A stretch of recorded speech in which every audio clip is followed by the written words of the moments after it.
Welcome to the Deep Dive. We're diving into Brave Together today, a book by Deaver and Clawson. It's all about, well, being brave together.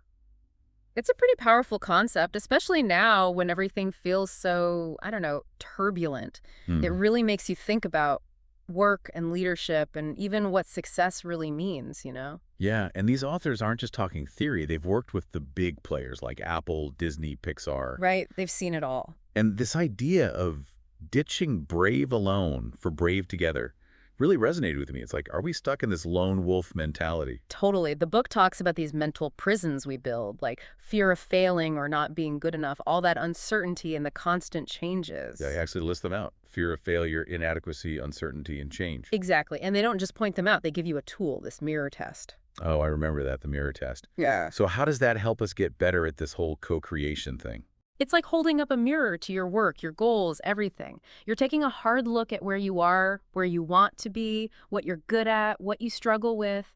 It's about honesty. It's about getting real with yourself. Yeah, and it helps you stop just surviving and start envisioning, like creating something bigger. It's like that story about Muhammad Anwar.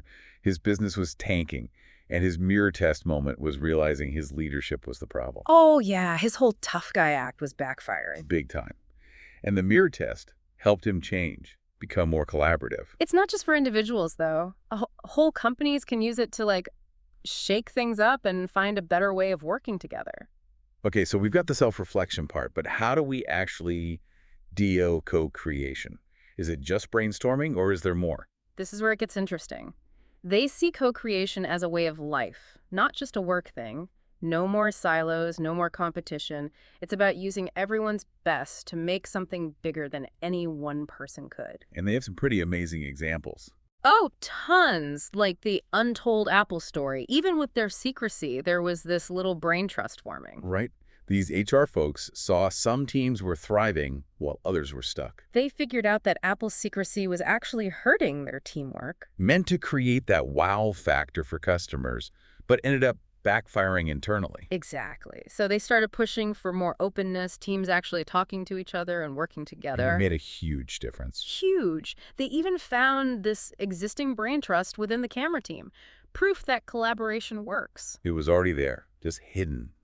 And speaking of breaking down walls, they're big on dicking the expert act and instead asking questions. Leading with a question, they call it. Hmm. Instead of having all the answers, you spark the conversation, you make people think. They even give you some of these golden questions. One was, at the back of your head and heart, what's still unfulfilled in your life? Isn't that a little deep for work?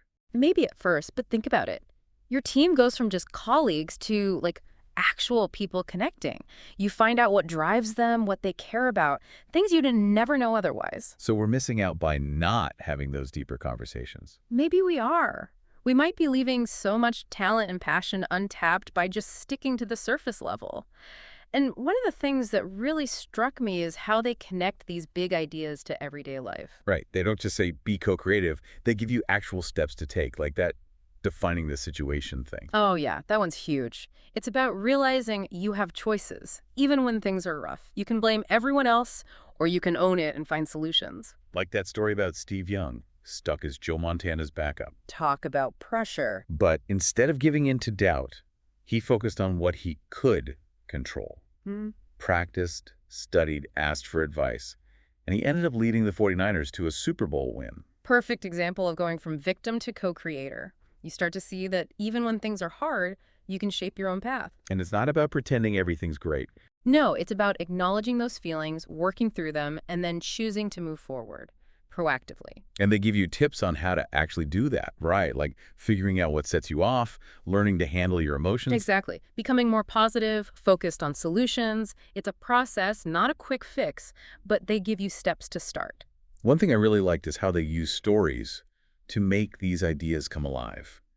It's personal, historical, even pop culture. It feels like a conversation, not a lecture. Totally. They even have a whole chapter on crafting the story, how storytelling applies to everything, work, even your own life. They say a good story can inspire people, bring them together, give them a shared purpose. Like, they analyze how Jon Favreau turned Star Wars around. Using a brain trust to develop the story, it resonated with fans who were disappointed in the sequels. It's about working together to tell a better story. And not just any story, one that connects with people on a deeper level, makes them think differently. It's interesting because they're not just talking about movies or books. They're saying WE are the stories. We're writing our own narratives. And we can change the plot with the choices we make. It's pretty empowering, especially if you feel stuck, like things are happening to you instead of for you. And that control thing ties into their analysis of the misfit movement. Oh, definitely. They challenge us to redefine success, recognize those who don't fit the mold. Those misfits are often the most creative, the most innovative. We need to embrace that. Exactly. Diversity of thought. Leaders need to create environments where everyone feels safe to contribute, share their perspective. They even say, seek out those creators. The ones driving change, making things happen. And they define creators by their mindset, not their job title. It's that energy, wanting to make a difference, challenge the status quo, work together. And it connects to seeing work as a calling, not just a job. Finding meaning beyond a paycheck. Right. When your work aligns with what you care about, it becomes more fulfilling for you and everyone around you. It's like we're moving away from work being just transactional to something more transformative. Right. Where it's about growth, connection, making an impact. And they introduced this T3 operating system for organizations based on co-creation and purpose. It's like a blueprint for a new way of working. More human, more focused on shared success. They say it's essential for attracting talent, sparking innovation, creating a future that actually works for everyone. It's a vision where work isn't just about surviving, it's about thriving, contributing, making something meaningful. And in the end, they remind us that co-creation isn't just about external success. It's about internal fulfillment. Living a life that's true to you, driven by purpose. They encourage us to embrace our talents, use our influence to make a difference. To be bold, to be compassionate, to step into that future we want to create together. And with all the stories and advice they give, they introduce this really interesting idea of a 1,000-year purpose. Oh yeah, that one really makes you think long-term, not just about today's to-do list, but like, what mark do you want to leave on the world? It's a big question. What are you truly passionate about? What problems do you want to solve? What kind of future do you want to be part of building? And it really hit home for Chris, one of the authors. He was going through a tough time feeling lost. Yeah, his co-author, Ian, suggested he spend time in nature, reconnect with himself. Find some clarity. Exactly. And it was during that time that he had this realization. He saw a tree that had been pruned, cut back, but it was still thriving. And it made him realize that those tough times, the setbacks, they can actually make us stronger. It's like we need that pruning to grow. It's not about breaking us. It's about refining us, making us more resilient, more capable. It's like that turning pain into power concept. Our hardest moments can lead to the biggest breakthroughs. Totally. It's about shifting your perspective, seeing challenges as opportunities. And ultimately, they leave us with this feeling of hope. We're not alone. We have the power to create a better future, and together, we can make it happen. Be brave, be compassionate, be the co-creators of a world that reflects the best of humanity. So as we wrap up our deep dive into Brave Together, I want to ask you, how can you apply these ideas? What fears are holding you back? What chances to collaborate are you missing?